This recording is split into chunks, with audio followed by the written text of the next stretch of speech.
Namaskar. Firstly, I would like to extend my sincere thanks to National CSR Network. I would also like to start off by acknowledging Anilji, your work.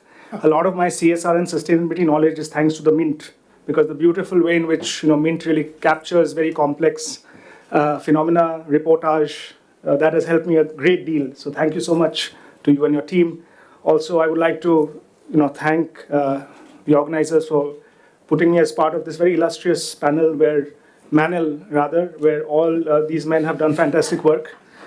I'm actually here to focus on, and I have never used a PowerPoint in my life. I was on this very stage 2 weeks back where I delivered a keynote address where a lot of the points that were spoken by my predecessors here.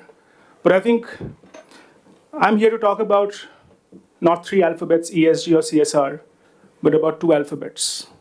Actually 3, N-O-T, not. All of us, human beings, and I'm going to talk very simple. Not K-N-O-T. Many of us who are heading CSR and sustainability, we are always in knots. But I'm here to talk about N-O-T, not. And that's why I decided to stand up here, because part of the word conclave has O-N, on.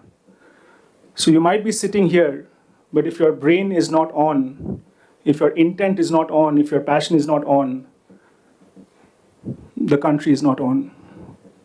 So all of us here, I want to appreciate, no matter where you come from, some of you come from NGOs, some of you come from academia, you have all been part of this journey of the country, where India is the first country in the world, ladies and gentlemen, and it's a matter of great pride, where India is the first country in the world to have had a CSR legislation. India is the first country in the world where today we are celebrating a decade of one of the most difficult public policies that has been made in this country. And the architect of that public policy, ladies and gentlemen, is here with us. Father of CSR and sustainability in India, Dr. Bhaskar Chatterjee. So, we are really honored, sir. For me, it is a huge honor to be speaking in front of you, sir. And it's a huge achievement. It makes me very proud to be an Indian that India has achieved this feat. So let me start with not, N-O-T. And I think my panelists said this. Somebody spoke about that there's no definition of CSR. Absolutely right. And there is a reason why there is no definition of CSR. I will not get into that. The father himself is here. We minnows are nobody to speak when the father speaks. But when I talk of not, please look at your schedule, and I will stick to my brief. My job here is to make you think. The reason I deliberately wore black and white is to tell you that sustainability is not black or white. Sustainability is a rainbow. CSR is not this rose that I have in my pocket just because I want to look good. But CSR, or rather ESG, and I want to make this difference. It's a complex topic. I don't want to get into that. How many of you think CSR and ESG are the same things? Because the panel discussion topic says ESG-driven CSR. And it's my job here, it's my duty here as a panelist to put matters into context. When I first read the topic, I was a little confused. What is ESG-driven CSR? But then I was so happy, and I want to compliment the National CSR Network team, because the reason they have put this is to make us think. And that is why I'm here. And I will try to put that into perspective. So therefore, how many of you think ESG is equal to CSR? Just put your hands up. Because we're calling about ESG-driven CSR. So that means ESG and CSR should be the same thing. Nobody agrees that ESG and CSR are the same thing. Is ESG and sustainability the same thing? Part of it. Okay, great. Is CSR and sustainability the same thing? So you're all confused, and that's why this National CSR Network Conclave this year is so relevant. Because I am so confused in my life all the time. And whenever I'm confused, I go back to 3 questions. Why, what, and how? And trust me, this will really help you. You can also apply this to your personal life. And when we talk of why, the most important question, therefore, for me, is not ESG or CSR, but is the why. Why do we exist? Why does business exist in society? What is the role of business in society? How should business be ethical? Let's come back to the NOT, N-O-T. Another important, in N-O is a very important word, hidden. Or these two alphabets are part of a larger word called innovation, N-O, right? And innovation only starts with people like us who do not say yes to everything. Today, Bhaskar Chatterjee sir, given all the opposition that he had, or given the fact that so many of our parliamentarians, our public policy makers in this country, they always said, nahi, ye nahi ho sakta hai. This is such an uphill task. It is impossible. So therefore, you need people who will get out of their comfort zone and stand. And not just stand. You will stand up for others who cannot stand. And that is why I'll keep it very simple. When I talk of partnerships, I just want, that's the word that I am, or that's the philosophy that drives me. How many of you have heard of Baba Amte? All of you from Maharashtra would have heard of Baba Amte. And for me, when we talk of partnerships and corporate partnerships, all of this is great. But the kind of impact that Baba Amte and so many others in our country, and I want to pay a rich tribute to them, he just said one line. When he was asked that what is so different about the work that you do and so many others, or the work that happens from India. And he said, I believe that we should work with the people, not for the people. Just simple. And that's why I think, Sir, aap jo bole the simplicity, that's it. And you will see that just this approach is so different. When you work for the people, you are doing arrogance-based CSR. You are doing money-based CSR. You are doing strength-based CSR. You are doing competition-based CSR. The moment you say that I am working with somebody, it requires you to be like them, to understand them. So therefore, ESG, E stands for empathy. And the reason I say this is because I myself have been doing that for the last 15 years. And I'm sure many of you have been doing that. So ESG has to be a boardroom agenda, just like CSR is a boardroom agenda.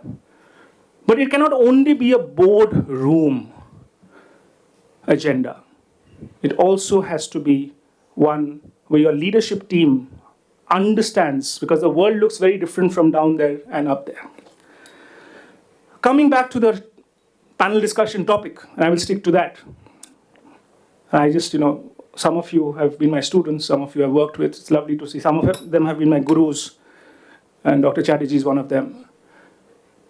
So I actually just, what I'm saying straight from the heart, and I'm just trying to, be like a tailor. All that my panelists have said, I'm just trying to put that in perspective. So basically, what is it that I'm not going to talk about? So what is the first word? And this is the way in which I am trying to undo. So, somebody said that we are very sorry that women are not part of this panel. That is a great realization. But what do we do about it? What about the action? So as a gender-sensitive male, I want to also hear the women. I want you to be part of what I'm talking. So it's great that the men have acknowledged that we have not been sensitive to listening to women. But the question is, what to do about it? Is it just a mere tokenism? Next time, just if I have a woman here, is it enough? No. So what is enough when we hear you? And that's why I'm asking you ladies now in the house. Make yourself feel heard. We are no longer living in an old India. We are today talking of a Naya Bharat, and that Bharat is led by women, of women, for women. So what is the first word? Ladies, please also look at the schedule, because we have printed paper. So let's at least look at the schedule. The first word is stakeholder. But for me, I'm not going to talk here about stakeholder. You know what I'm going to talk about? Take shoulder. Take shoulder. Is it rhyming with stakeholder? What do I mean by take shoulder? Hanji? Responsibility, exactly. And I'll also give you a brief. How many of you know who came up with this term called stakeholder? Any of you know? Because what's the point of talking about something if you don't know the history of it? And I'm just setting the context for Dr. Chatterjee because he also has limited time, so I'm just laying the seed so that the father can actually do. Right, I'll wrap up. Yes, but we must be fair because I may not have that much of knowledge as the others, but I'll just want to be more or less equity is important. The last is not the lost. Okay, coming back to, so take shoulder, which you said, right, ma'am? And the reason I'm saying this is because these are some things you will remember. This will be important when you actually make your ESG plans. ESG or CSR work cannot happen unless there is an emotional connect. So no matter how much of CSR and ESG budgets that you allocate, unless there is an emotional connect, unless you are able to break the trust deficit,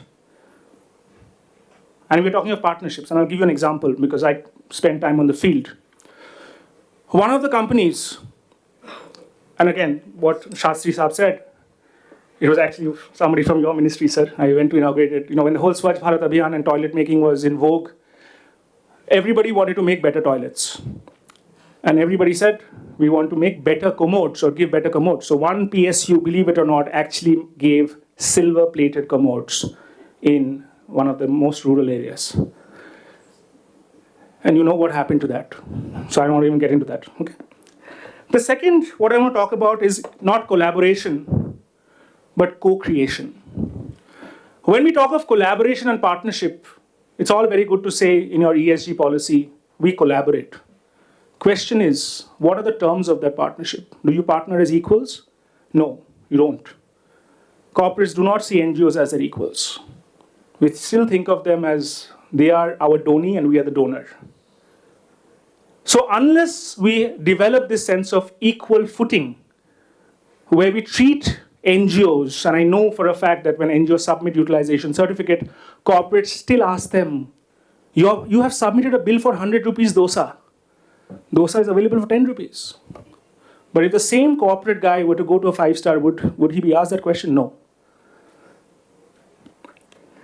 So instead of collaboration, I want to talk about this concept, which is again from the word lab-ration. Shun the lab, and that's what I have done as an academic. And that is what I... Sorry to rain on your... Oh, I'll end in the 1 minute. One minute, yes, thanks. So shun the lab. Many of us are armchair academics. We are obsessed with research and data, but the real laboratory is on the field. And I'm a strong believer, despite being from the academic world, knowledge is not created in universities. Knowledge is created on the field by people like you. And that is what we must validate. And the last is ESG. Many of you spoke about ESG. And Dr. Chatterjee will talk about what the government of India is doing today, where India has embarked on a pathway which will make India the first ever country in the world to have its own ESG reporting standards. And that entire responsibility is on Dr. Chatterjee's shoulder. Sir, we are so proud of this initiative by the government of India. And therefore, when we talk of ESG, for me, ESG is not environmental social governance because everybody talks about it. But for me, ESG is about a word that Shastri Saab used, effective and efficient. Effectiveness is not the same as efficiency. As managers, we want to be efficient. But question is, are we effective? The S stands for spiritual, and the G stands for gurus. So for me, ESG equals effective and efficient spiritual gurus.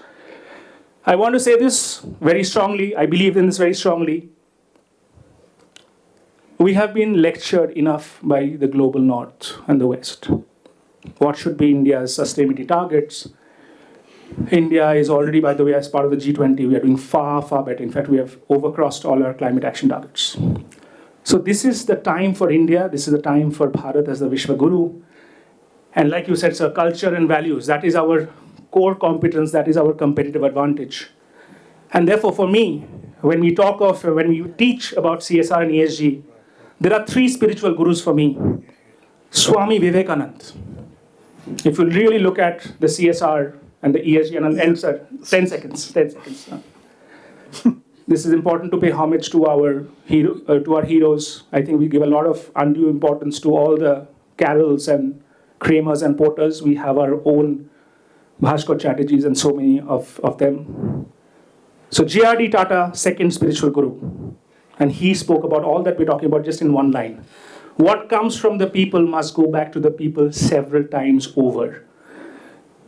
And of course, the final, for me as a CSR student, as a sustainability student, I think deep honor, sir, for you to have made this public policy legislation. And I tell my family every single day, the reason I get 2 square meals or 3 square meals at home, the reason why many NGOs today in our country have 3 square meals at home is because of Dr. Bhaskar Chatterjee and his entire team and all the parliamentarians and all our politicians who showed political will and came up with the CSR legislation. Thank you. Jai Hind, Jai Bharat.